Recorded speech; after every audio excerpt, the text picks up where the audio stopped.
আমার কথা বলার স্বাধীনতা থাকতে হবে, তোমারও কথা বলার স্বাধীনতা থাকতে হবে, এবং এটাই হচ্ছে উপযুক্ত একটা ডেমোক্রেসি। বাংলাদেশের দুর্ভাগ্য যে বাংলাদেশে গণতন্ত্রটা চর্চা হয়নি, ওইটা বোধহয় সম্ভবত লিগেসি অফ পাকিস্তান পলিটিক্স থেকে এটা এখানে হয়নি। আমরা এখানে দেখেছি খুব স্বল্প সময় ধরে কিছুটা চর্চা হয়েছিল, তারপরে আবার সেই চর্চা থেকে আমরা দূরে সরে গেছি। আমার দুই দলের বিতর্ক শুনে খুব ভালো লাগছিল।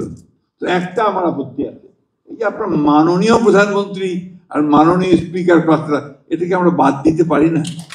আমার কেন জানি মনে হয় যে এই মাননীয় কথাটা থেকে কিন্তু সমস্ত অটোক্রেসির জন্মটা বোধহয় হয়। আমি আমার অভিজ্ঞতা থেকে বলছি, আমি কিছু দিনের জন্য অর্থমন্ত্রী ছিলাম, মানে প্রতিমন্ত্রী ছিলাম আমাদের দেশনেত্রী বেগম খালেদা জিয়া সরকারের সময়। কৃষিতে ছিলাম, এরপরে সিভিল এভিয়েশন ছিলাম। তো আমি যখন ঢাকার বাইরে যেতাম, তখন আপনার প্রথমে সার্কিট হাউসে গেলেই ওখানে একটা পুলিশের কন্টিনজেন্ট একদম চৌকস ভাবে দাঁড়িয়ে বিরাট একটা গার্ড অফ অনার দিত, আর সঙ্গে সঙ্গে আমার মনে হচ্ছে যে আমি একটা কেউ কেটা, একটা বিরাট কিছু, যে আমাকে আপনার সেলুট দেওয়া হচ্ছে। এই যে ধারণাটা, এই ধারণাটা কিন্তু আমাকে একটা ভিন্ন জগতে নিয়ে যায়। 1971 সালের স্বাধীনতা যুদ্ধের সময় আমি যখন পাকিস্তান সেনাবাহিনীর অত্যাচারে টিকতে না পেরে ভারতে চলে গেলাম, এবং ইসলামপুর বলে একটা আপনার পশ্চিম দিনাজপুরের একটা সাব ডিভিশন, সরি আমার একটু বদ অভ্যাস আছে, হাত পা খুব নাড়াচাড়া করে, তো যে কারণে এগুলো পড়ে যায়।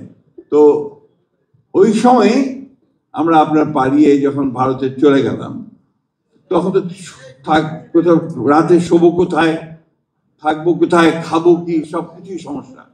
তো আমাদের একজন সুরি, তিনি দয়া করে আমাদেরকে একটা সাইকেল স্টোরের পেছনে জায়গা করে দিলেন। একটা আপনার আলমারিগুলো রাখা আছে, তার পেছনে একটি জায়গা, একটা মানুষ বড়জোর লম্বা হয়ে শুতে পারে। তো সেইখানে আপনার আমরা রাত্রে থাকার ব্যবস্থা হলো, প্রথম দিকের কথা বলছি। তো ওখানে 2 দিন পরেই ওই বিকেলবেলা ওই স্টোরের সামনে একটা জায়গা ছিল, ওখানে আমরা চেয়ার নিয়ে বসতাম, গল্প করতাম। এমন সময় ওখানে একটা গাড়ি আসলো, অ্যাম্বাসেডার গাড়ি ভারতীয়, তার উপরে একটা আপনার এই লাইট বসানো, সিকিউরিটি লাইট বসানো। গাড়ি থেকে নামলেন এক বয়স্ক ভদ্রলোক, আপনার ধুতি পরা, এবং আপনার সামনে আপনার একজন মাত্র ব্যক্তি, তার হাতে বোধহয় সম্ভবত একটা ভেতরে বন্দুক ছিল, হঠাৎ একটা গান নেন। আমি লক্ষ্য করে দেখলাম যে উনি ভদ্রলোক বিহারের চিফ মিনিস্টার কর্পূরী ঠাকুর, একটি প্রদেশের, একটি রাজ্যের প্রধান মুখ্যমন্ত্রী। তিনি এসছেন ওই জায়গায়, খবর পেয়ে যে এখানে কিছু বাংলাদেশ থেকে লোক এসছে যারা যুদ্ধ করছে, তাদের সাথে কথা বলতে। তিনি একা শুধুমাত্র তার একজন দেহরক্ষী নিয়ে তিনি সেখানে এসে উপস্থিত হয়েছেন। আর আমাদের এখানে আমাদের যেই মন্ত্রী হয়ে গেল, সেই সম্পূর্ণভাবে ভিন্ন জগতে চলে গেল।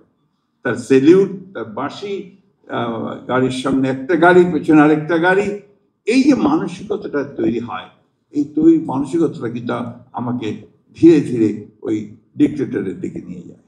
আমি কথাটা সেই জন্য বললাম যে মাননীয় কথাগুলো বাদ দিয়ে কথা বলতে বললে ভালো, mister speaker, mister prime minister বললে তো যথেষ্ট হয়, তাই না? আমরা মনে হয় যে আমাদের নতুন ছেলেরা এই বিষয়টা চালু করবে, তাহলে আমি মনে করবো যে অন্তত একটা বিষয়ে আমরা আমাদের কালচারের একটা জায়গাতে পৌঁছতে সক্ষম হব।